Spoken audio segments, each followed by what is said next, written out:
이 시간에 묵상하면서 하나님 오늘도 예배 가운데 주님 함께하여 주옵소서. 우리 예배를 받아주시고 예배 가운데 우리로 하여금 참된 하나님의 말씀을 듣게 하시고 위로받고 격려받고 또 담대히 말씀으로 승리할 수 있는 한 주 살 수 있도록 하나님 오늘 예배 가운데 주님을 간절히 사모하게 하옵소서. 우리 같이 묵상하며 주님 앞에 기도하며 나아가겠습니다. 지금 이 시간에 우리 예배 가운데 온전히 하나님을 우리 하나님을 주님께 주시옵소서. 주신 하나님을 찬양하며 주님께 주시옵소서. 예배 가운데 늘 주님을 악망하며 주님과 동행할 수 있도록 인도해 주옵소서. 주께서 있습니다.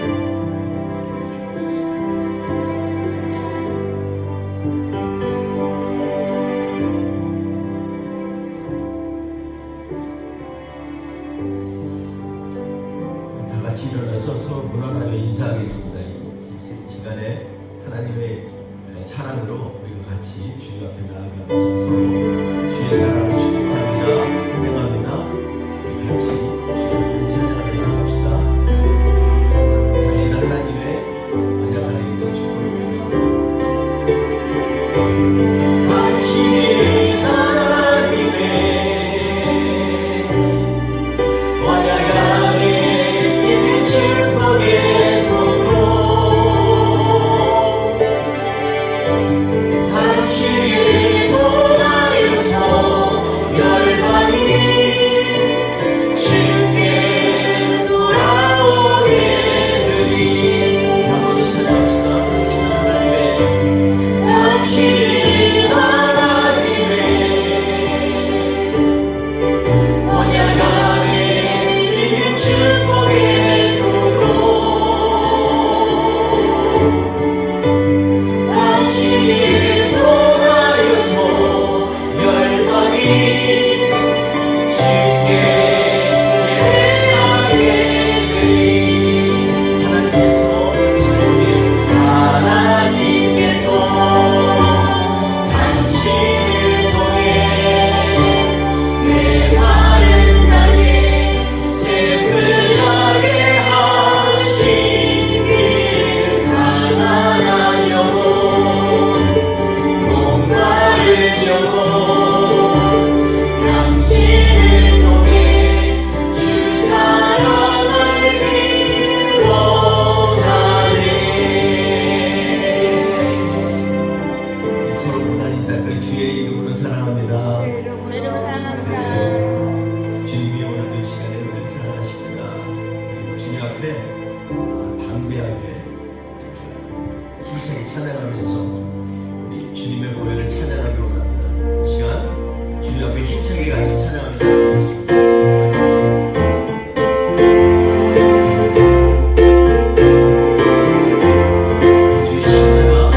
그 주의 십자가 보혈로 죄 씻음 받기를 원하네. 내 죄를 씻으신 주 이름 찬송합시다. 죄악을 속하여 주신 주 죄악을 속하여 주신 주 내 속에 들어와 계시네. 십자가 앞에서 주 이름 찬송합시다. 찬송합시다. 찬송합시다. 내 죄를 씻으신 주 이름 찬송합시다. 주가 믿는 생명수 나를 씻어 정하게 하시네. 내 깊은 정성을 다하여 찬송합시다. 찬송합시다. 찬송합시다. 내 죄를 씻으신 주 이름 찬송합시다. 내 주께 위한 당신을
마음을 다해서 나아갔으면 좋겠습니다. 이 시간 우리 마음의 묵상을 하면서 하나님, 우리가 정말로 예배드리는 분은 우리 하나님이십니다. 때때로 우리의 방향이 흐트러지고 우리가 하나님 앞에 온전히 서지 못할 때가 있는데, 주님 이 시간에 우리를 회개하게 하여 주옵소서. 오직 이 시간 찬양을 올릴 때 주님만 영광 받아 주옵소서. 같이 찬양하며 나갑시다. 지존하신 주님 이름 앞에 모든 무릎 꿇고 다 경배, 거룩하신 주님 보좌 앞에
지인된 삶을 살다가 순교를 당한 사람들이 많이 있습니다.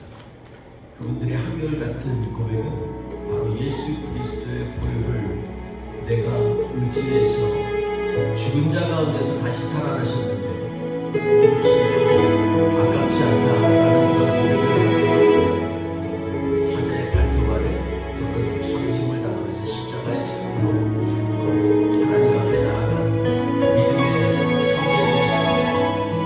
이 시대의 삶에서 우리가 다시 한번 주님 앞에 나아갈 때 우리도 주님의 보혈을 의지하며 나아가기 원합니다. 우리 같이 찬양하며 나아갑시다. 주의 보좌로 나아갈 때 주의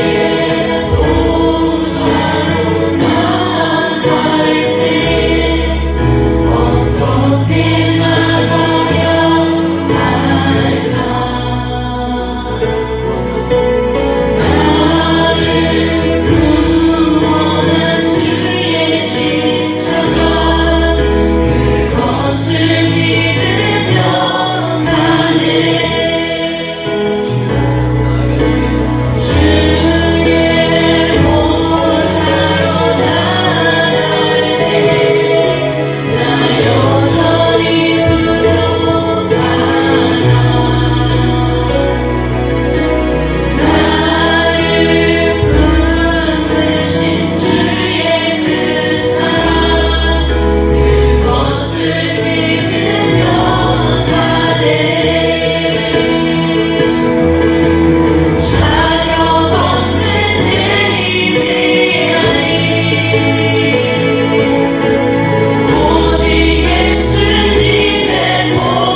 우리를 위하여서 십자가에 달려 돌아가신 우리 예수 그리스도를 의지하여 나갑니다. 이 시간에 우리의 죄악들을 다 덮어주시고 우리의 허물들도 덮어주시고 우리의 모든 마음에 있는 완악함도 예수 그리스도의 보혈로 씻어주옵소서. 이 시간에 온전히 주님 앞에 나아가기 원합니다. 같이 기도하며 나아가겠습니다. 할렐루야. 하나님 아버지 감사합니다. 주님 이 시간에 하나님 아버지 예수 그리스도의 이름으로 선포하며 기도합니다. 하나님 아버지 우리의 하나님 아버지 영의 문을 활짝 열어주셔서 주님 앞에 나아갈 때 우리의 공동가 아닌 예수 그리스도의 우리를 위하여 흘리신 십자가의 보혈을 의지하며 나아가게 하여 주시옵소서. 오직 이 시간에 예수 그리스도를 의지하며 그 이름을 힘입어서 나아가오니 주여 우리에게 힘을 더하여 주옵소서. 오늘도 하나님 아버지 우리의 가운데 주님을 하여 주시고 우리를 치유하여 주시고 다스려 주시고 새롭게 하여 주시기를 간절히 바라고 소원합니다. 하나님 아버지 이 시간에 임하여 주옵소서. 우리 같이 찬양하겠습니다.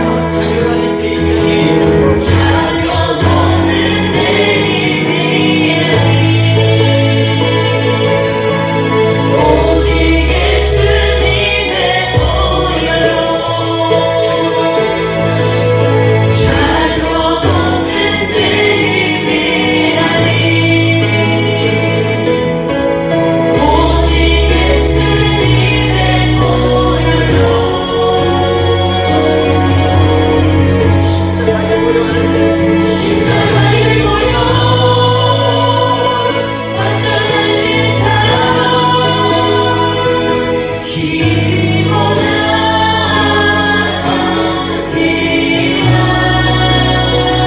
십자가의 보혈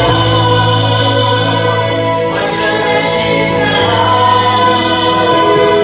힘입어 예배합니다.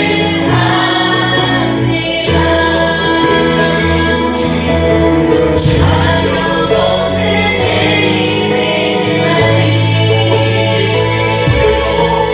오직 예수님의 보혈로 자녀 없는 내 이름이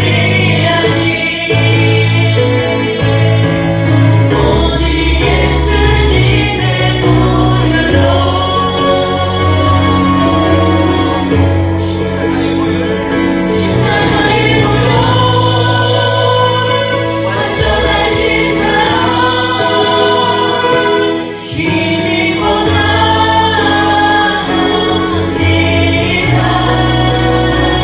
십자가의 보혈 완전하신 사랑 힘입어 예배합니다.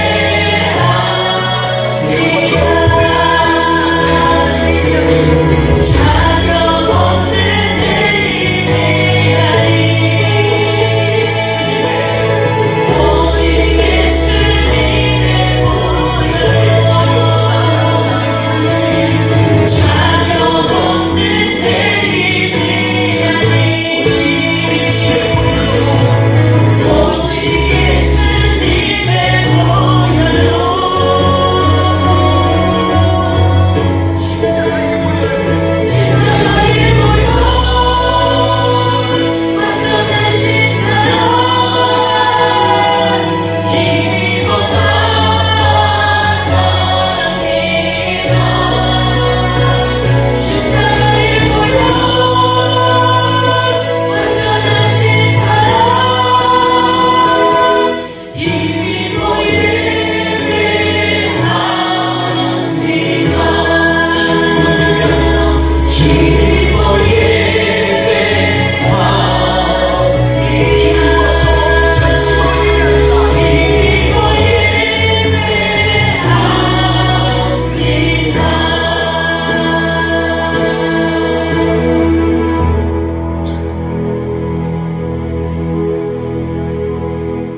우리 주님을 탄생을 축하드리는 성탄절기가 이제 일주일밖에 남지 않았습니다. 우리 이 시간에 우리 주님께서 정말로 우리 소망이 우리의 빛이다라는 고백을 통해서 주님이 이 땅에 오심을 다시 한번 감사하며 나아가는 절기가 됐으면 좋겠습니다. 우리가 마음을 모아서 이 시간 예수님 우리들의 빛이 되신 주님 이 시간에 비추어 주옵소서. 같이 고백하는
이 시간에 온전히 우리를 비춰주셔서 의의 자녀로 하나님의 기뻐하시는 사랑의 자녀로 우리를 불러주시고 인도하여 주옵소서. 오늘 예배도 온전히 주님을 의지합니다. 주님, 우리의 마음속에 하나님의 은혜와 사랑으로 채워주셔서 이 시간 온전히 하나님이 기뻐하시는 아름다운 산제사 예물 되게 하여 주시옵소서. 이 시간 주님을 의지하며 예수님의 이름으로 기도합니다. 아멘. 우리 다 같이 사도신경으로 신앙 고백하시겠습니다. 나는 전능하신 아버지 하나님 천지의 창조주를 믿습니다. 나는 그의 유일하신 아들 우리 주 예수 그리스도를 믿습니다. 그는 성령으로 잉태되어 동정녀 마리아에게서 나시고 본디오 빌라도에게 고난을 받아 십자가에 못 박혀 죽으시고 장사된 지 사흘 만에 죽은 자 가운데서 다시 살아나셨으며 하늘에 오르시어 전능하신 아버지 하나님 우편에 앉아 계시다가 거기로부터 살아있는 자와 죽은 자를 심판하러 오십니다. 나는 성령을 믿으며 거룩한 공교회와 성도의 교제와 죄를 용서받는 것과 몸의 부활과 영생을 믿습니다. 아멘. 다 같이 찬송가 104장 하나님 앞에 올려드리겠습니다.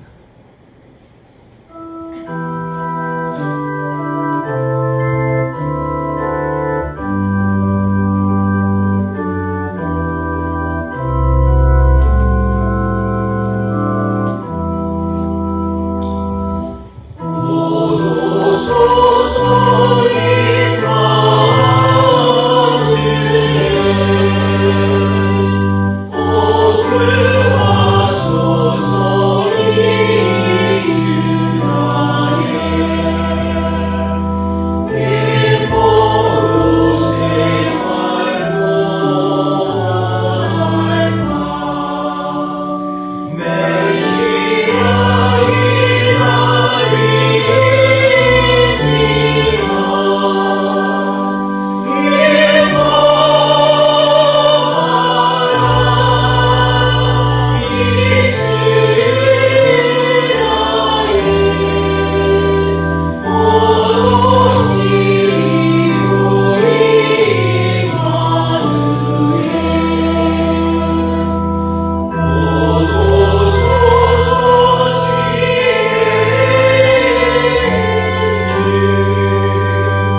22절, 40절에서 45절 말씀입니다. 1절부터 공독합니다.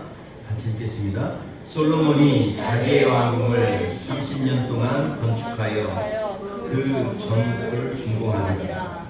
죄송합니다. 30년, 13년인데 제가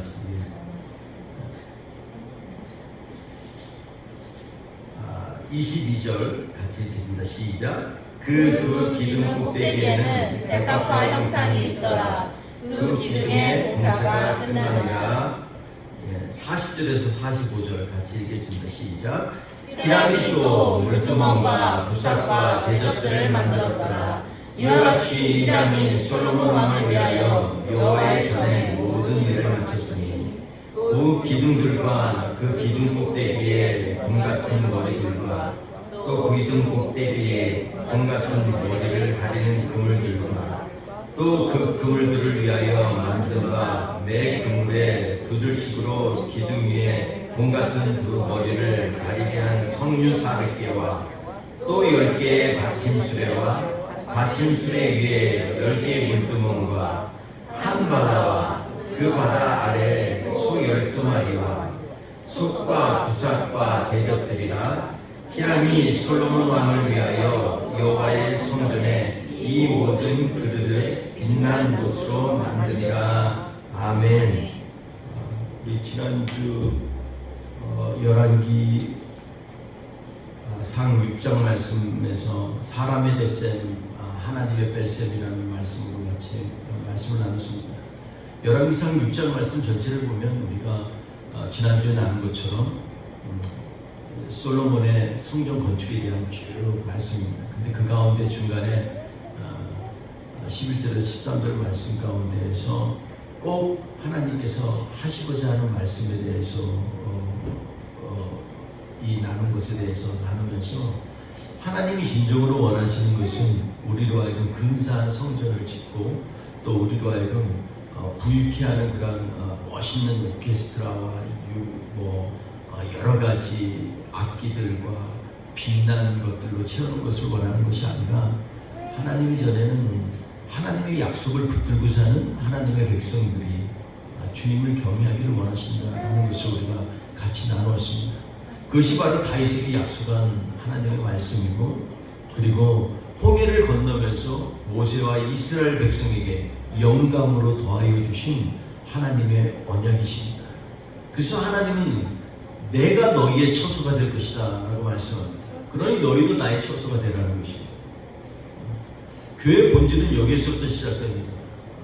하나님의 말씀, 하나님의 뜻, 이 모든 것은 어디에서부터 오냐면 하나님의 사랑에서부터 기인되고, 하나님의 사랑은 어디에서 증거가 되냐면 우리로 하나님의 처소로 삼기를 원하신다는 것이죠. 그리고 하나님이 우리의 보호자가 되시고 피난처가 되시고 처소가 되신다는 것입니다. 이것을 잊고서 다른 것들을 행하는 것은 오히려 기형적인 신앙생활을 양산할 수 있습니다. 그러니까 우리가 참된 성전이 무엇인지에 대해서 한번 점검해보자라는 그러한 다짐을 갖게 되었습니다. 그래서 주로 하나님은요, 우리 인생 가운데 자꾸 빼는 것을 많이 하십니다. 자꾸 거품도 빼게 하고, 때때로는 어깨에 힘도 빼게 하고, 손끝 발끝에 있는 내가 갖고 있는 멋스러움도 빼게 하실 때가 있습니다. 그래서 남아있는 우리를 보시면서도 아직까지도 내가 그래도 너를 기다려, 내가 너와 함께 할 거야. 이게 바로 하나님의 사랑입니다. 아멘. 내 자격, 내 조건 가지고서 하나님이 나를 하나님이 처소 만든 것이 아니라고 자꾸 강조하시는 것입니다. 솔로몬이 이 얘기를 잘 들었으면 좋겠다라는 말을 이 묵상하면서 저는 그런 생각을 계속했어요. 예전엔 솔로몬 하면 정말 지혜를 하나님이 주셨은 지혜니까 뭐든지 정당화된다고 생각했는데, 사람의 지혜는요, 하나님이 지혜를 주셔도 그걸 갖다가 하나님의 목적에 맞게 쓰지 않으면 오히려 하나님의 영광을 더럽히게 된다라는 것을 솔로몬을 통해서 계속해서 알려주시고 계십니다. 그런 관점에서 이제 오늘 계속해서 열왕기상 7장에 있는 말씀을 묵상하고자 합니다. 열왕기상 7장 말씀도 우리가 이 말씀을 그냥 읽으면요 되게 건조한 말씀. 성전을 뭘 짓고 몇 규빗으로 하고 뭐 이런 얘기들만 나옵니다. 그러니까 굉장히 따뜻해요. 그런데 조금만 깊숙이 들어가면 왜 성경에 이 말씀을 기록했는지에 대해서 성경은 우리에게 말씀을 하고 있습니다. 여러분, 건축이라는 것은요 그냥 단순히 짓는 게 아닙니다. 자, 한국에 이렇게 오랜만에 가보면 새로운 건축물이 쫙 이렇게 생길 때가 있습니다. 그런데 희한하게 예전에 있는 건축물과 새로운 건물이 다르죠. 전혀 다릅니다. 모양새도 다르고 느낌도 다르고 재질에 의해서도 다르고 참 다른 게 많이 있어요. 왜냐하면 그 건물이라는 것은 그 시대의 시조를 반영하고 세대의 흐름을 반영하고 또 그 건축자의 철학이 깃들어져 있기 때문에 그렇습니다. 오늘 본문 말씀 그런 관점에서 좀 어떤 건축이 일어났는지에 대해서 같이 나누면서 그 가운데 굳이 이것을 갖다가 열왕기상 7장에 기록해낸 하나님의 우리를 향한 진정한 메시지가 무엇인지를 좀 발견해 나갔으면 좋겠습니다. 오늘 7장 말씀에서 1절에서 11절 말씀은 왕궁을 짓는 것에 대해서 나눕니다. 우리가 7장 1절을 읽은 것처럼 14년 동안 왕궁을 지었다 이렇게 기록되어 있습니다. 왕궁 짓는 거 우리 지난주 제가 언뜻 우리 성경 공부 쉐어링 가운데서 좀 나누긴 했었는데 여러분 생각해 보십시오. 지금 성전을 건축하고 왕궁을 건축하는데 토탈 솔로몬이 몇 년을 투자했냐면요. 몇 년이죠? 성전 짓는데 지난장에 7년이라고 했죠. 그리고 오늘 13년. 그래서 전체 20년이나 투자를 했습니다. 그런데요. 솔로몬의 행적 중에서 이게 가장 위대한 업적이라고 하는 이유가 있습니다. 왜냐하면 여기에 온 나라가 집중했기 때문입니다. 3만 명이나 되는 목공들을 갖다가 두로에 보냅니다. 그래서 두로의 왕의 히람에 그 종들과 함께 나무를 베어서 이렇게 오게 하죠. 그래서 3만 명도 지혜롭게 한 달씩 돌아가면서 10,000명씩 보내요. 한 달 일하고 2달 쉬고 이런 식으로 일을 하죠. 그리고 보면 이 모든 것들을 돌을 나르고 나무를 나르는 진꾼들이 얼마냐면 7만 명이라고 기록되어 있습니다.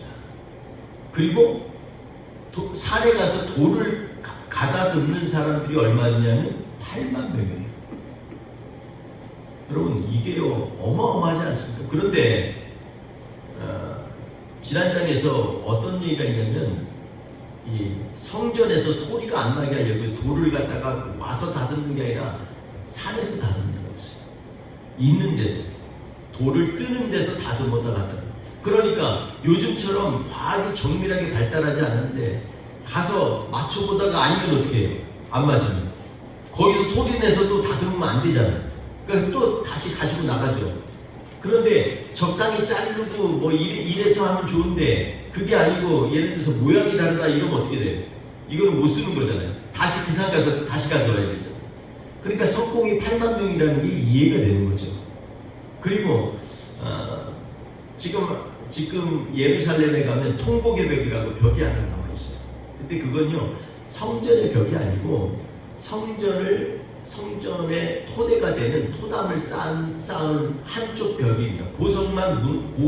고벽만 서쪽에 있는 고벽만 무너뜨리지 않고 나머지는 다 무너졌어요.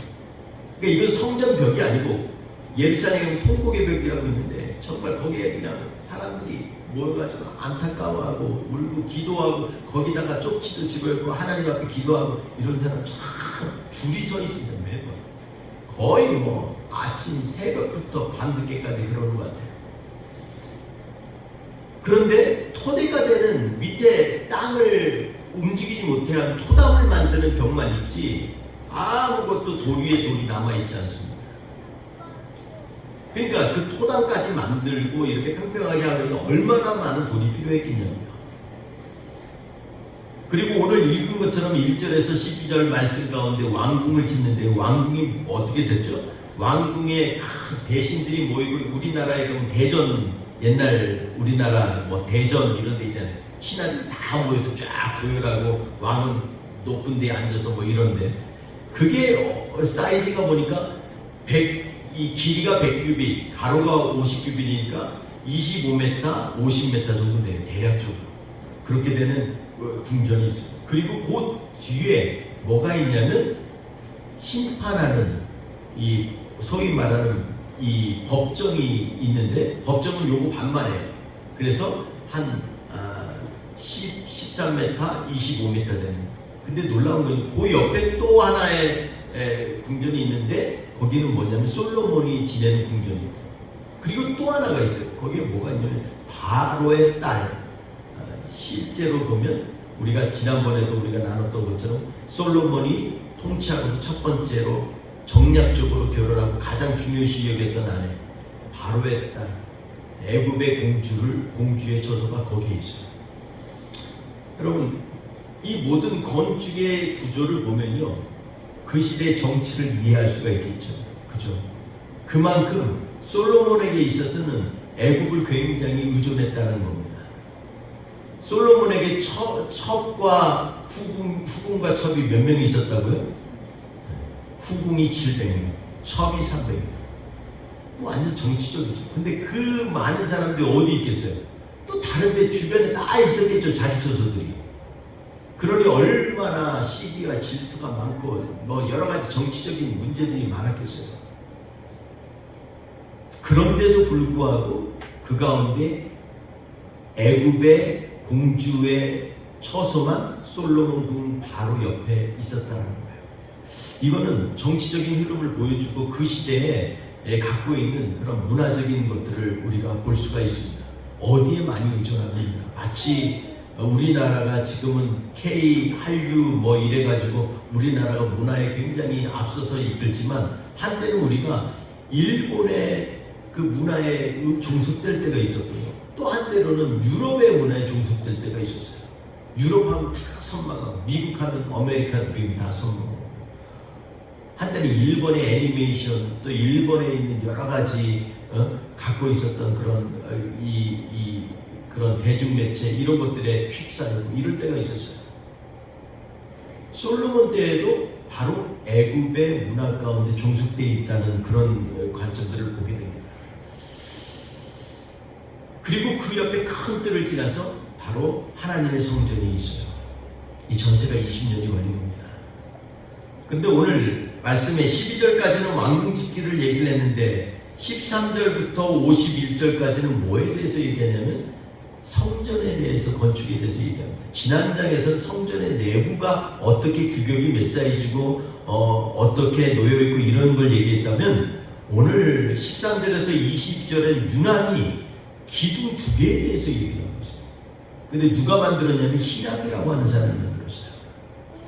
이 두 기둥에 대해서 얘기하고, 그 다음에 23절에서 26절에 보면 바다라고 하는, 노바다라고 커다란 물을 담는 그릇이 있어요. 그거에 대해서 얘기를 하고, 그 다음에 27절, 39절에서는 물두멍에 대해서 얘기를 합니다. 쭉 얘기를 하고, 그리고 마지막에 성전 내부에 있는 여러 가지 촛대라든지 뭐 떡상이라든지 이런 것들에 대해서 간략하게 설명하고, 마지막 51절에 뭐라고 하냐면 이로써 하나님의 전의 공사를 마치느니라, 이렇게 얘기를 하고 있습니다. 저는 오늘 말씀 가운데에서 이 내면의 이 얘기 가운데 과연 하나님께서 우리에게 어떤 메시지를 주시고자 하느냐에 대해서 묵상을 많이 고민을 했습니다. 특별히 왜 녹기둥에 그렇게 많은 10절이나 되는 장대한 걸 가지고 녹기둥이 길이는 18규빗이고, 그리고 그 위에는 동그랗게 했는데 거기에는 7줄로 이렇게 체인으로 걸쳐 있고 바둑판 모양으로 이렇게 망사처럼 지그재그로 되어 있고, 이 두 기둥에는 이 위에는 이 백합화 모양으로 무늬를 만들고, 성류가 이 주렁주렁 성류 모양으로 400개나 두 주류에 겹쳐서 쫙 이렇게 400개 감싸 있고, 뭐 이런 얘기를 쭉 합니다.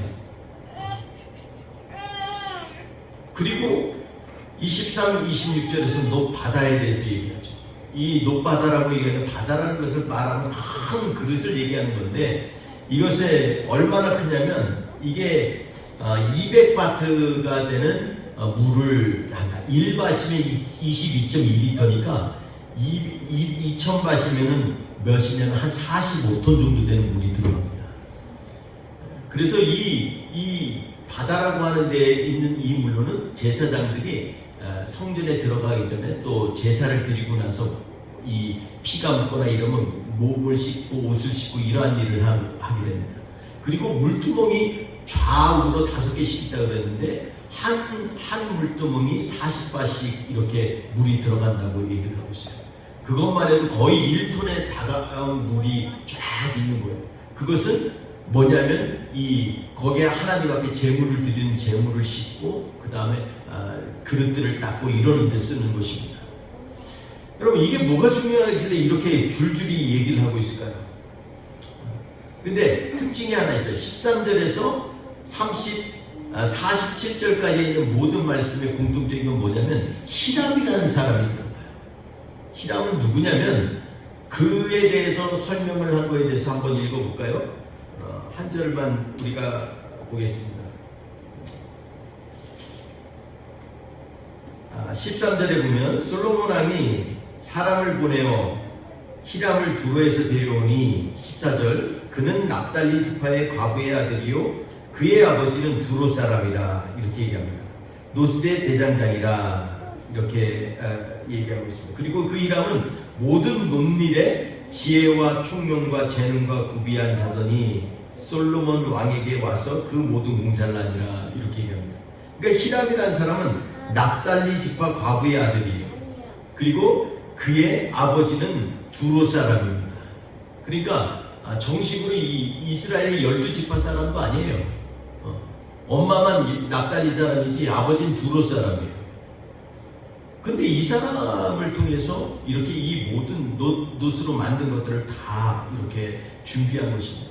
근데 공통적인 건 다 놋으로 만들었다는 거예요. 여러분, 제가 좀 서론이 길었지만 이 모든 거에서 우리가 첫째로 놋기둥에 대해서 먼저 우리가 묵상을 해야 될 것 같습니다. 놋기둥이 뭐길래 이렇게 중요한가에 대해서 얘기를 하면서 놋기둥에 보면 이 놋으로 만들면서 이 기둥에 이름까지 줬어요. 야긴과 보아스다 얘기했습니다. 왜 앞에 12절까지 궁전을 짓고 나서 그 다음에 이 성전을 짓는 걸 13절부터 얘기하면서 이 두 기둥에 대해서 얘기를 했을까요?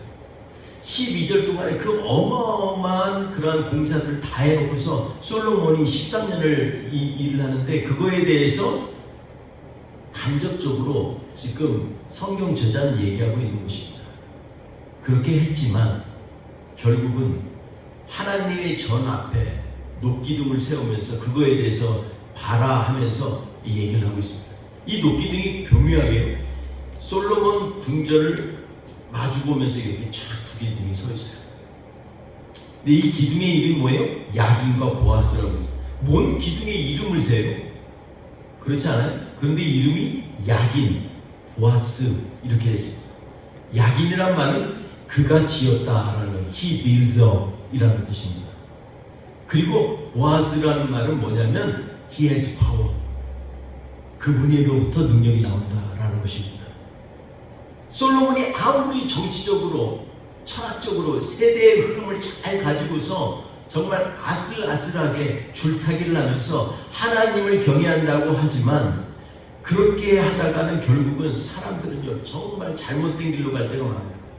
마치 요즘에 우리가 보는 것처럼 찬양을 하는데 말로 하는 거 있죠. 뭐라고 했죠? 랩이요. 그러면서 찬양하는 거 있습니다. 예수를 나의 구주로 알았으니 뭐 이러면서 막 이런 것도 하고 막 말로 하는 거 있잖아요. 그걸 뭐라 그래요? 랩. 그죠?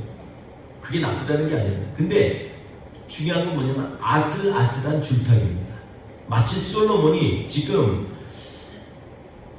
궁전도 잘 짓고 뭔가 힘을 하나로 모은 것 같고 외부 세력과 또 화평하게 하는 것 같고 애굽도 등이 없고 이러면서도 하나님을 경외해서 하나님의 전을 잘 짓는데 아슬아슬해요. 계속해서 아슬아슬한 줄타기를 하는 겁니다. 그러니까 어떻게 보면 좁은 길로 가라는 게 그런 거 아니겠어요? 우리 이 시대가 참 겪어야 되는 우리의 가는 길이 이런 길 아닙니까? 넓은 길이 없어요. 늘 좁은 길이에요.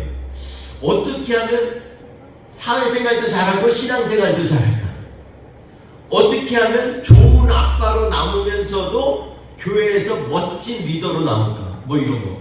어떻게 하면 내 동생들을 잘 거느리면서 그러면서도 리더십을 정말 성경적인 리더십을 발휘할까? 뭐 이런 거 있죠. 어떻게 하면 내가 작은 자지만 그럼에도 불구하고 하나님의 영광을 드러내니까 이 모든 게 어떤 거예요? 우리가 경계인처럼 좁은 길을 가는 거예요. 마치 이 세상과 그리고 하나님 나라의 중간에 아주 조그마한 길이 있는데 그 길을 아슬아슬하게 가는 것 같은 그런 길입니다. 이 길이 나쁘다는 게 아니에요. 그런데 중요한 것은 오늘 결론적인 메시지에 연결되겠지만 우리가 이 길을 가야만 돼요. 그런데 그냥 가면 안 된다는 것입니다. 그냥 가서는 이 길을 못 간다라는 거예요. 솔로몬처럼 지혜가 많은 사람도 결국은 넘어져 버렸어요. 그 길에서 미끄러져 버렸어요. 실족해 버렸어요. 그러니까 어떻게 가야 되는지에 대해서 이걸 보면 아슬아슬해요. 근데 거기에 대해서 저기 납달림이 12지파 중에 누구예요? 저기 변방에 있는 거예요.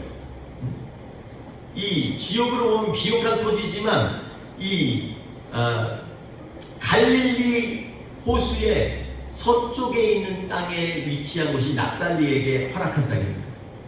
그래서 두로도 접근 지역이기 때문에 두로에 있는 남자와 결혼한 거예요. 이 납달리 여자가.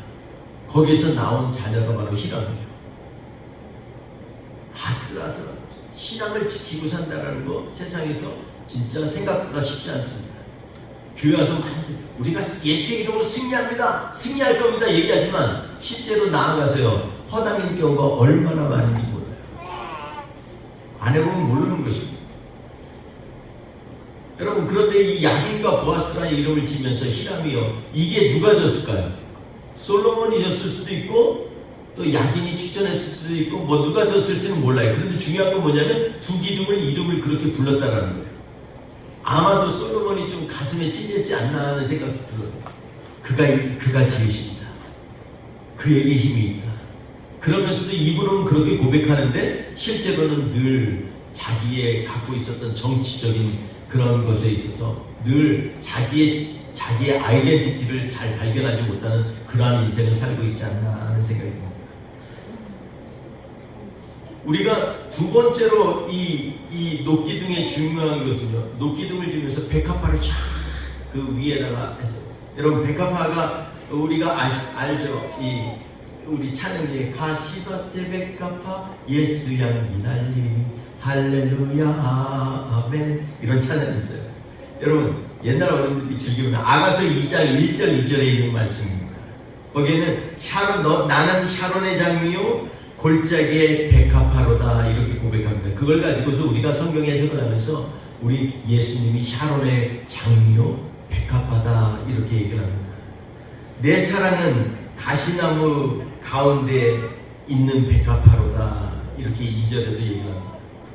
여러분 백합화는요 어디에 뜨냐면 야생에 핍니다. 특히 골짜기라든지 산에 이렇게 거친 곳에 피어요. 근데 이 팔레스타인의 이 백합화는요 이 굉장히 흰색 같죠. 근데 실제로는 빨간색이에요. 빨간색. 백합화가 빨간색이에요. 그리고 이 백합화가 있는 데는 거친 곳이기 때문에 가시나무가 늘 많아요. 그 가운데 근데 마치 바람이 샥 불면 골짜기에 있는 곳에 바람이 많아요, 적어요? 골짜기가 있으면 많죠. 네. 골짜기가 있으면 바람이 많아요. 근데 바람이 불면 어떻게 돼요? 백합화 옆에 가시가 있으면 가시에 탁 찔리잖아요. 근데 이걸 사람 같으면 어떻게 옆에 있으면 가시가 찔리면 았다고 하잖아요. 근데 백합화는 았다고 하는 대신 뭐가 나올까요? 향기가 나온다 이렇게 생각을 하는 것 같아요. 가시밭의 백합화처럼 우리 예수 믿는 사람은요 이 좌우로 바람에 흔들려도 아차 찔려도 뭐가 나와요? 아름다운 향기가 나온다는 거예요. 그래서 가시밭의 백합화 우리 주님이 가시면류관 쓰셨잖아요. 근데 그걸 면류관처럼 만들어서 쓰셨죠. 그 사람들은 모르지만 그 가시에 찔리면서 흘리신 그 보혈이 결국은 우리의 죄를 깨끗게 하고 아멘. 우리의 어둠을 밝혀주는 놀라운 하나님의 능력이 됐다는 것입니다. 아멘. 근데 녹기둥 위에 딱 보란듯이 백합화 모양으로 쫙 돼 있어요. 그뿐입니까? 또 이 녹바다 있잖아요. 녹바다도 얼마나 45톤이 들어가니 얼마나 큽니까? 그죠? 지름이 5m예요. 지름이 5m. 둘레가 15m가 넘어요. 얼마나 큽니까? 높이도 크고 높이도 3m 이상. 그거를 갖다가 소 12마리가 받치고 있는 것처럼 만들었어요. 3마리가 남쪽, 동쪽, 북쪽, 서쪽에서 12마리. 마치 12지파가 짊어진 것처럼. 근데요, 놀라운 것은 소는요, 2가지가 있어요. 하나는 하나님 앞에 제사 드릴 때 소를 바치잖아요. 가장 귀한 것 바치면서 소를 드려요. 그래서 커다란 죄악이 있을 때 이 소를 바쳐요. 그런데 또 하나는 뭐냐면 애굽에서 이집트에서 우상으로 섬기고 그들의 신으로 섬기는 게 소예요.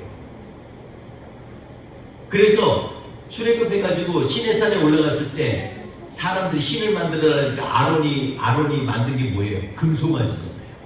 그리고 이것이 너희를 애굽에서 이끌어낸 너희 신이다라고 얘기를 하잖아요. 그러니까 이것도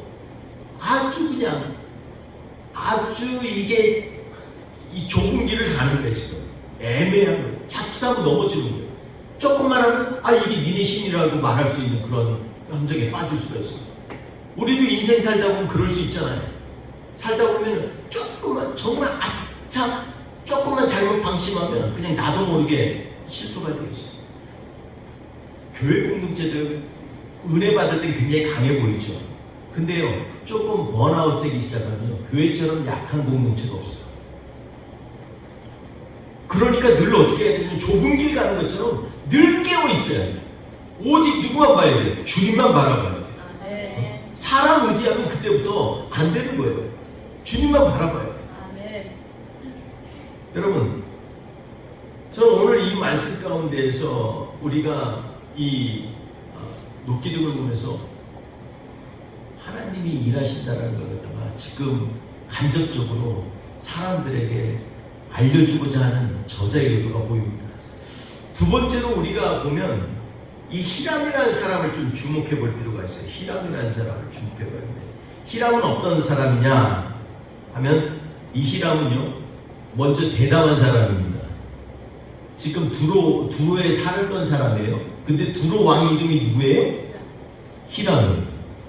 요즘 같으면은 바이든 우리 프레지던트 바이든이 미국의 대통령이지만 여기서도 바이든이라는 사람이 있을 수 있어요. 누가 뭐라고 해? 안 해. 이름이 간다 이러고 웃고 넘어가지. 근데 옛날에는 안 그래요. 우리 옛날에 조선시대 때 예를 들어서 세종대왕 이름하고 누가 같은 이름이 있다. 감히 상상을 할 수가 있어요? 상상을 못하는 거죠. 근데 이름이 똑같아요. 히람. 얼마나 담대합니까? 왜 히람이라고 했을까요? 어쩌면 한편으로는 이 두로는요, 이 바알 신의 우상숭배의 본산입니다. 거기다가 대장장이잖아. 아버지가 대장장이에요. 대장장이가 하는 일이 뭐예요? 병기도 만들고 이런 것도 하지만 우상도 만드는 사람이에요. 그러니 그 가운데에서 엄마가 납달리 여인이 자기 아들을 갖다 히람이라고 그래요. 야, 쫄지 마. 우리 뒤에는 하나님이 있어. 그러니까 너 쫄지 말고 네 이름 히람이야. 알았지? 이런 느낌이 있잖아요. 이런 거예요. 납달리는요, 어떠한 사람입니까? 우리가 야곱이 마지막 죽을 때 축복한 내용들이 있어요. 우리 창세기 49장 1절 같이 한번 읽어볼까요? 거기 창세기 49장 21절 시작. 납달리는 노인 암송아이라 아름다운 소리를 바라는도다. 아멘. 네. 납달리는요, 대단한 이 힘을 가진 보면 납달리에 대한 축복은요, 대단합니다. 이 납달리는 그냥 있는 게 아니에요. 나프탈리, 이 말이 나프탈리에서 나왔는데 이 말이 뭐냐면 이게 맞붙어서 싸운다라는 뜻이에요. 경쟁한다라는 뜻입니다. 그리고 납달리는 누구냐면 이 라헬의 이 여종 빌하에게서 난 둘째 아들. 그래서 여섯 번째, 야곱의 여섯째 아들이에요.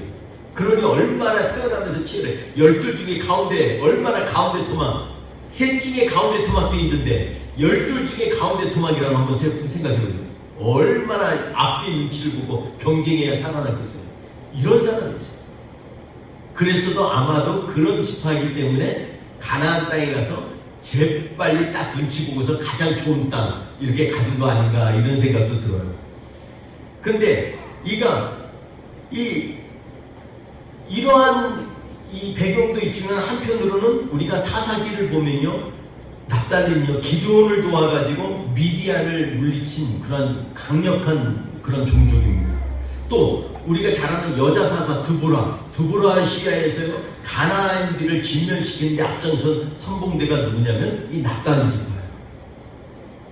그러니까 이 사람들은요 정말로 목숨 내놓고 사는 사람들이에요. 그리고 중요한 건 뭐냐면 북쪽에서 아수르라든지 어디에서 이 공격하잖아요. 아랍에서 공격하면 제일 먼저 치는 데가 어디예요? 그게 납달리 지역이에요.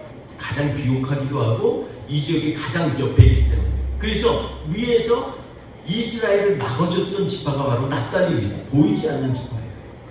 우리가 또 잘 아는 것처럼 납달리는 이사야서 9장 1절에 뭐라고 예언이 되어 있냐면 우리 같이 한번 읽어볼까요? 이사야서 9장 1절 시작. 전에 고통받던 자들에게는 흑암이 안쓰리로다. 옛적에는 여호와께서 스불람과 납달리 땅에 멸시를 당하게 하셨나니 후에는 해변길과 요런 저주왕이 땅의 갈릴리를 영화롭게 하셨느니라. 여기 이 납달리의 핵심 도시가 어디냐면 예수님의 주사역지 가버나움입니다. 갈릴리에 있는 가버나움이 납달리의 가장 중요한 도시 중에 하나예요. 여러분, 이 납달리는요 예수님의 이 사역으로 인해서 예수님을 영화롭게 하는 곳이었어요. 그러니까 이사야서 9장 1절에 납달리를 통해서 하나님께서 예수 그리스도를 드러내게 하는 그러한 지역으로 사용하셨다라는 것을 우리가 알 수 있어요. 여러분, 이 말씀을 통해서 우리가 한번 보면 이 히람은요 그냥 멀리 변방에 있는 사람을 굳이 데려다가 전체 총감독을 시킬 정도로 그냥 아무렇게나 태어난 사람이 아니라 본능적으로 치열하게 이방 문화와 교회 문화, 요즘으로 말하는 교회 문화와 세상 문화 가운데 치열하게 연구하고 고민하다가 그 가운데서 하나님의 일들을 이루어 나가는 그러한 사람들을 얘기할 수가 있어요. 사실 이 시대는 히람 같은 사람이 정말 필요해요. 우리가 그냥 세상에 나가면 세상의 법대로 따라가는 거예요. 교회는 교회 법대로 사는 게 아니라 어떻게 하면 세상에서 하나님의 말씀 가지고 살 수 있을까 치열하게 고민하고 연구하고 준비했던 사람, 마치 히람 같은 사람이에요. 겉으로는 보이지 않는데 정말 족보로 보면 12지파 중에도 제일 변방에 있고, 그리고 납달리 누가 알아줘요? 멸시받았다 그러잖아요. 이사야서 9장 1절에 보면 저희가 멸시받았다. 그런데 하나님께서 스불리 땅과 납달리 땅을 영화롭게 하시도다 이렇게 바꾸시잖아요. 왜 그래요? 이 치열한 가운데서 살아남은 하나님의 사람들이 이런 사람이 되는 거예요. 여러분, 우리가 세상에서 어떻게 매일매일 살까 말씀 묵상하면서 이걸 가지고서 나만 내 안에만 오늘 말씀은 나에게 하신 말씀 아멘 좋죠. 근데 그 말씀을 내가 손끝 발끝으로 잡고 어떻게 하면 세상에 적용이 나갈까, 세상에서 어떻게 예수 믿는 사람으로 살 것인가에 대한 고민을 할 수 있는 것, 이런 삶을 사는 사람들은요 바로 히람과 같은 사람이에요. 그러니까 그는요 이렇게 엄청난 일들을 하는 거예요. 성령 기둥을 세우고 하나님이 일하신다, 하나님이 힘이 있으시다, 이런 선포를 할 수 있잖아요. 롯데아를 만들고서 거기에다가 그것도 끝을 다 모양을 뭐로 만들지 않아서 그것도 백합이에요. 참 어떻게 백합화를 하는지 몰라요. 아가서를 읽었는지 이 당시에 그런 것 같지는 않은데, 여러분 치열한 가운데서 하나님께서 우리에게 깨닫게 하시고 알려주시는 거예요. 말씀을요, 이걸 갖다가 묵상을 하지 않으면 이게 들려지지가 않아요. 제가 그저께부터 심하게 몸살을 앓았어요. 막 쑤시고 그래가지고 계속 잠도 자고, 어제는 우리 아침 성경 공부도 못하고 이랬는데 계속, 그리고 막 좀 헛구역질이 나오고 막 냄새도 못 맡고 이래가지고 아내가 새벽까지 오늘 우리 교제할 것들 뭐 이렇게 성경 준비하는데 그 냄새는 도저히 못 맡았어요. 그러니까 잠도 못 자고 뭐 이 냄새 밖에 나가면 온몸이 쑤시고 막 이러고. 근데 말씀이 이게 또 제일 어려워. 나한테는 정말 어려운 말씀. 이 건축 가지고 이거 오가지고 무슨 말씀을 전할까 이거 고민을 엄청 많이 했어요. 이틀 동안 이게 건축하는 거 가지고서 여기에 무슨 말씀? 왜 하나님 이거를 본문으로 해주셨죠? 고민을 많이 했어요. 영어로 들었다가 한글로 들었다가 막 이렇게 해왔어요. 근데 잠결에 새벽에 꼭 들었는데 갑자기 이 말씀가 히람이라는 말이 들리는 거예요. 히람. 제가 이게 저건가한테 히람이 뭐 했는데요 주님 이러면서 히람을 얘기하다가 히람의 배경이 정말 그냥 우리가 눈 뜨고 볼 수 있는 그냥 편안한 삶이 아니었구나. 오직했으면 납달리 여자가 두로 남자에게, 그것도 우상을 만드는 대장장에게 이렇게 시집을 갔을까. 그리고 또 어떻게 뭐라 그래요? 과부가 됐대잖아. 과부가 됐어. 그 얼마나 치열한 삶을, 그 밑에 아들로서 살기 얼마나 치열하겠어. 여러분, 우리의 삶 가운데서 우리가 하나님 앞에서 계속해서 하나님 앞에 질문하고 하나님 앞에 고민을 나누지 않으면요, 하나님의 말씀이 선명하게 들려지지가 않아요. 계속해서 주님과의 관계라는 건 뭐예요? 주고받아야죠. 주님이 말씀하시면 듣고 또 나도 묻는 거예요. 주님, 근데 이해가 안 돼요. 그럼 주님이 알겠어요. 질문을 해야 돼요. 주님, 이게 좀 어려워요. 그럼 주님 말씀하세요. 여러분, 또 한 가지 이제 결론적인 거잖아요. 또 한 가지 이제 노세에 대해서 얘기해요.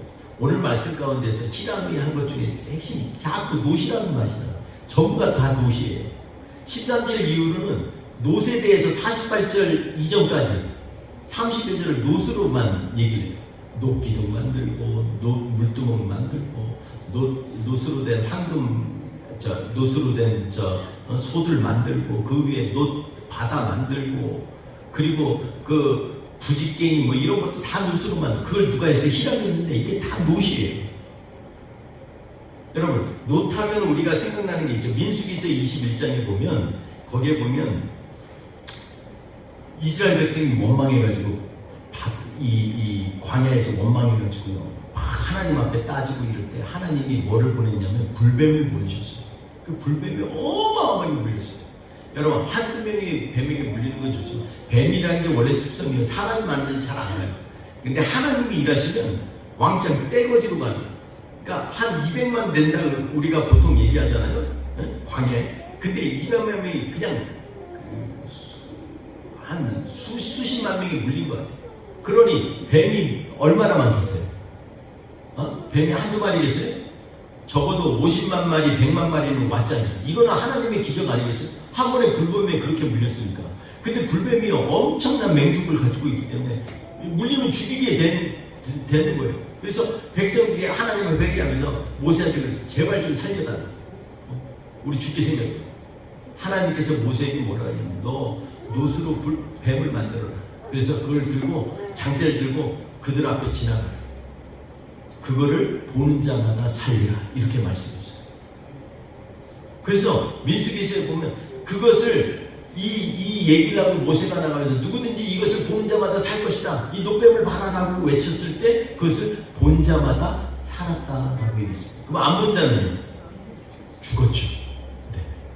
근데요, 놀랍게 이 전체를 제가 이제 결론적으로 제가 이 얘기가 좀 여러 가지가 산란하지만 전체를 한번 이제 그려보세요. 광야에서도요, 어디에서부터 나왔어요? 이스라엘 백성은 항상 시작을 뭘로 하냐면 제사에서부터 했어요. 번제를 드리면서 아침을 시작해요. 그러니까 모세가 지금 급하니까 어떻게 돼요? 하나님 앞에 제사를 먼저 드리고 그 다음부터 나오니까 어디에서? 성막에서부터 나오죠. 성막 앞에도 물두멍이랑 다 노수로 만들었거든. 제단도 노수로 만들었고. 근데 거기에서 노수로 만든 불뱀을 뒀어. 근데 아침에 이른 새벽에 나아가는데 해가 쫙 떠요. 노시요. 그냥 있을 때는 빛나지 않지만 햇빛을 받게 되면 어떻게 돼요? 빨갛게 빛이 나기 시작해요. 그래서 요한복음에 보면 요한복음 3장 14절 15절에 보면 뭐라고 얘기를 하냐면 이 노뱀 사건을 놓고 얘기하는 게 뭐냐면 모세가 광야에서 뱀을 든 것 같이 인자는 들려야 하리니. 근데 원래 원문에서는 들려야만 하리니. He must be lifted. 들려야만 하리니. 이렇게 얘기합니다. 이는 그를 믿는 자마다 영생을 얻게 하려 하십니다. 여러분, 들려야만 하는 거예요. 예수님이 십자가에 달리셔야만 하는 거예요. 그러니까 지금 노뱀을 들고 갔는데 아침에 이제 새벽이 뜬데 전부 다 고통스러워. 여러분, 아파본 사람은 잘 알아요. 아파서 열나면요 밤이 제일 고통스러워. 새벽 될 때 이제 온몸에 기운이 빠지면서 이제 죽느냐 사느냐, 이제는 뭐 도끼울이 온몸에 퍼져가 퉁퉁 붓고 난리가 났죠. 근데 밖에서 소리가 들리는 거예요. 지금 성막에서, 하나님의 성막 텐트에서부터, 하나님의 성막에서, 지성소가 있는 그 성막에서부터 모세가 그곳에서 예배를 하나님 앞에 먼저 드리고 노뱀을 들고서 얘기를 합니다. 누구든지 하나님이 말씀하시되 이 노뱀을 보는 자마다 살리라 하셨다. 나아가는데 그 전에 모세를 원망했던 사람들은 입이 더 퉁퉁 부어가지고서 이렇게 힘든데 뭐 본다고 살아? 안 보잖아. 근데요, 이 노뱀을 보는 자가 보려고 어떻게든 자기가 하나님 앞에 잘못했다 그러고 한번 그냥 엉금엉금 기어서 텐트 밖에 나가서 본 사람들은 다 살게 된다. 그래서 요한복음 3장 14절 15절은 뭐냐면 인자는 반드시 들려야만 하리니 이렇게 얘기합니다. 광야에서 뱀이 들린 것 같이 우리 예수님은, 이 노순이요 바로 예수님의 신성을 의미하는 거예요. 예수님이 평상시에는 인간같이 그냥 하지만 하나님의 성령의 능력가 그에 비추기 시작하면요 빨갛게 타오르는 거예요. 그래서 예수님이 뭐라고 하냐면 너희가 물과 성령으로 거듭나지 않으면 결단코 하나님 나라를 볼 수 없나니 이렇게 얘기하고 계십니다. 여러분, 그 바다를 한번 생각해 보세요. 옆에 물두멍 5개씩 쫙 있어요. 좌우에 마치 도열한 것처럼 새벽에 햇빛이 비치기 시작해요. 근데 그 전까지는 어두운 캄캄한 데서는 노처럼 그냥 아무도 보여지지 않는 그러한 노시고 초라한 것처럼 보이지만 햇빛이 비추기 시작하니까 그 다음부터 해의 반사가 되면서 그 빛이 쫙 선정과 그리고 주변을 비추기 시작해요. 그리고 그곳에 물이 길러져서 가득 채워지는 걸 보세요. 마치 성령과 물로 네가 오기를 기다리고 있다. 지금 예배의 현장에서 내가 너를 기다리고 있다. 주님이 마치 우리 예배 처소 앞에서 어서와 내가 기다리고 있다 이러시는 것처럼 주님께서 지금 기다리고 있는 거예요. 그러니까 누구든지 주님 앞에서 눈을 들고 예수 그리스도를 바라보는 자들은 물과 성령으로 하나님께서 인치시고 하나님이 그를 붙들어 올리신다는 것입니다. 여러분, 오늘 말씀 가운데에서 이 모든 것이 하나님께서는 우리를 향해서 건축이 사실 별거 아니에요. 그런데 그 가운데에서 깃들여져 있는 그 희감의 철학은 희연한 것입니다. 오직 주님만 드러나게 하려고, 주님만이 능력이 있다는 것을 알려주려고. 교회도 그래야만 합니다. 교회 올 때 우리가 교회 오면 우리가 말씀 듣고 그냥 아멘하고 그냥 끝나는 것이 아니라 교회는요 삶과 죽음의 언저리에서 늘 치열하게 역사하는 하나님의 사람들을 위하여서 성령을 준비하시고 우리로 하여금 하나님께서 말씀 가운데 살 수 있는 힘을 주시는 것이 바로 하나님의 성전이고 하나님의 말씀이 선포되는 교회인 것입니다. 여러분, 오늘 말씀 가운데에서 우리가 솔로몬은 성전 완공하고 궁전 완공했다고 이렇게 그는 기록되어 있는 것으로 끝나지만, 그러나 그 가운데서 여전히 하나님께서는 계속해서 하나님을 경외하는 백성들이 하나님의 전에서 하나님을 예배하고 주님을 향해서 악망하는 사람들에게 빛이요, 그리고 치유의 빛이요, 위로의 빛으로 우리에게 다가오십니다. 그분은 우리를 위해서 가시밭의 백합화가 되셨고, 그분은 우리를 위해서 광야에서 장대에 들려진 노뱀처럼 우리를 위하여 온 피와 살과 뼈를 다 들이신 우리의 하나님이십니다. 아멘. 우리 다시 한번 하나님이 주시는 그러한 삶으로, 하나님이 오늘도 나를 세우신다, 그리고 내 가운데 능력으로 일하신다라는 이 고백을 가지, 오늘 말씀처럼 야긴과 보아스의 그러한 선포가 우리의 삶 가운데 일어날 수 있도록, 그러려면 먼저 우리 주님을 바라봐야 돼요.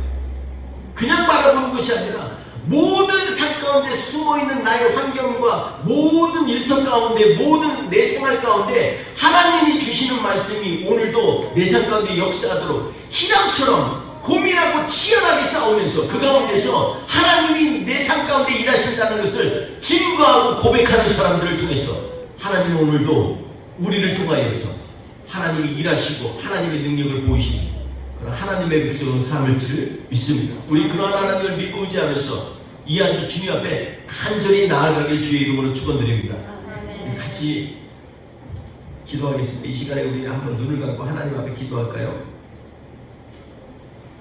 기도할 때 열왕기상 7장에 있는 말씀 가운데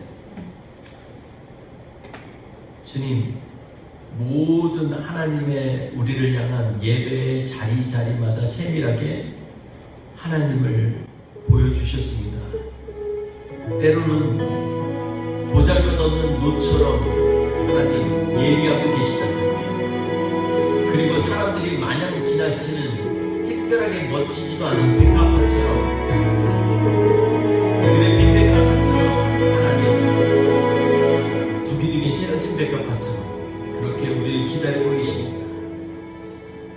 하나님, 그렇지만은 그 주님께서는 오늘도 우리의 삶 가운데서 함께 하시길 원하시고, 우리의 삶 가운데 우리를 세우시고 하나님의 능력으로 함께 하시길 원하십니다.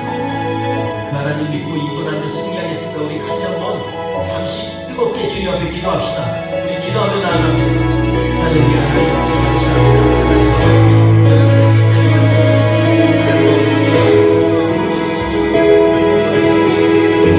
하나님 예비된 사람, 하나님 아버지, 세상 사람들이 진짜 하나님 아버지 주의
압니다.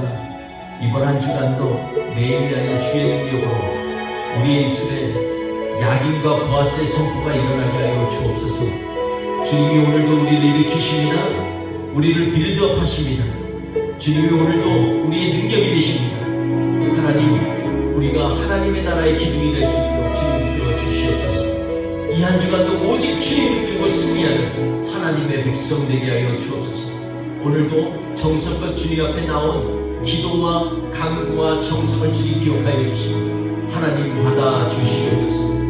오늘 하루도 주의 이름으로 승리케 하시고 이번 한 주도 예수님 따라서 승리하며 나가는 우리가 되게 하여 주옵소서. 예수님의 이름으로 간절히 기도합니다. 지금은 우리 구주 예수 그리스도의 은혜와 아버지 하나님의 크신 사랑하시고 성령님의 동행하시고 역사하심이 이 시간에 하나님 앞에서 다시 한번 야긴과 보아스의 선포가 일어나며 그리고 노새의 참된 능력을 회복하기를 원하며 그리고 예수 그리스도를 따라 승리하기 원하는 하나님의 백성들 머리머리 위에 지금부터 영원토록 한게 없이